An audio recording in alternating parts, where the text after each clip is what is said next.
I've always gone in and done things what they said it cannot be done, it's an impossibility. The impossibility can be done. So we're taking care of that problem, one family at a time. That's why I'm here to make it better. I can't stop population growth, but what we can do is build a house that has near zero impact on the planet. We're cutting down the rainforest, but we're planting a rainforest in every home we build. They've got the action, we've got the reaction. We're at war for the planet. We want to save it. We're up 24/7. The planet doesn't have a day off. We don't have a day off.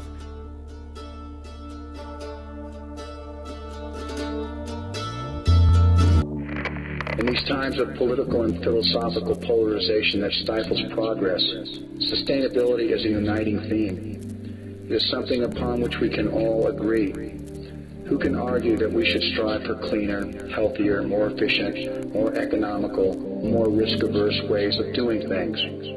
The effort towards sustainability is no more than a fight for freedom. I started personally 1975 building a similar building.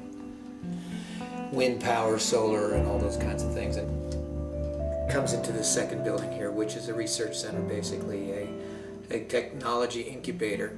And so what we've proven with this building, with all the scientists that are in here, that we are now able to come up with a home which will be fully sustainable, meaning that we will actually be off the grid in luxury, where you will manufacture your own water, manufacture your own energy. And what our double and triple greenhouses do, part of our house, it becomes, reduces 80% of your heating and air conditioning. It manufactures water. So now you have a sustainable home. That's what this building's about. Right behind me is one of the features of the pod, and that's the vortex system for aerating the water. This does several important things, and it's important to understand these systems, and if you're really going to understand how all of the water is being treated in this system. There's really three different forms of water that are going to be addressed in water treatment. One is the black water, which is really the water just from the toilets. The other is the gray water, which is the water from the sinks, and it might have soap film or a little bit of dirt in it, maybe food particles. And then the third type is, of course, the atmospheric water, which is ultimately going to be utilized as the drinking water supply. It's been a continual flight because I've always gone in and done things what they said it cannot be done, it's an impossibility. But there was a time going back many, many years when everybody had to walk. There was no such thing as a wheel. But today, wheels are everywhere. It's only because somebody thought of a different way. We have a biofuel Hummer here at Angelsnest just because we want to show people that you can have really cool toys like this and still be environmentally friendly. You can produce all of our fuel right here in the United States, right here on this property, out of garbage. To anybody looking in, just might look like any other dirt road they've ever ridden. But in fact, this dirt road was put together quite a few months ago now, and it hasn't changed noticeably at all, even though we've had quite a bit of serious weather around here. The reason is because we're using a different type of technology, and it relates to a material called a soil stabilizer. And what this does is it makes the road much more dense, much more resistant to having any kind of problems.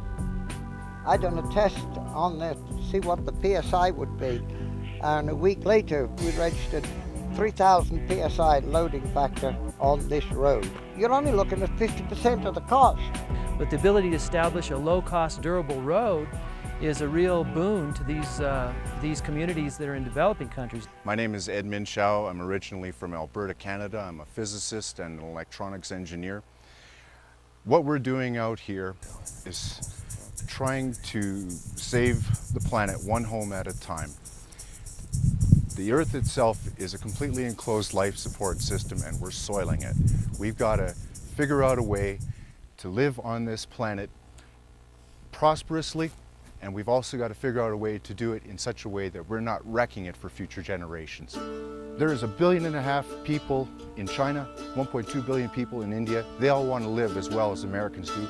What we want to do is help them to skip the dirtiest part of the Industrial Revolution and have them live in beauty with zero impact on the environment. Joe Holden, Aerospace, marine, automotive engineer, one of the premier engineers in the world designing and engineering the pod to ISO standards. A Rolls-Royce engineer, an innovator in the world, the best in the world is designing our pods. And this is the $100,000 to $150,000 home that will be available to the U.S. Solar, wind, biofuel, rain catchment.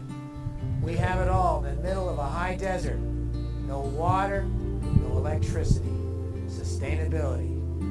There's the research center, and next year we bring you the 7-day home, all sustainable.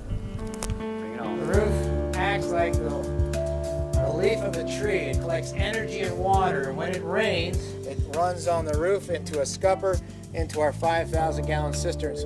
Operates 9 bathrooms and showers. For most of the history of mankind, where human beings have gotten their good quality drinking water from, has been the rain falling from clouds in the form of purified water that can be used as drinking water. We use that same concept, only we facilitate, and here's our mechanical cloud system here. From the evaporation of the atmospheric water coming out of the greenhouse, forms a little cloud in there, and it condenses the water. It's purified and brought into good quality drinking water. I'm Sir Charles Schultz. I'm one of the scientists working here at Angelsnest to provide the technologies that will make life better for everybody. I have a long background in aerospace and weapons systems, and I'm applying many of the technologies that I worked in to help answer the problems that we have today in the world. We have the answers to all of our problems. We simply have to know how to apply them. We're surrounded by energy and resources that are available at all times. We simply have to know how to gather them and apply them properly. I have a steam exchanger, a heat exchanger at the focus here, and one of the things we discovered is one of the cheapest ways to gather solar energy is with a lens. So with nothing more than a plastic recycled lens, you can gather enough energy to run a home very simply. If we were to place a coin at the focus of this lens, the heat would be intense enough to melt that coin in a matter of seconds. Affecting my brain.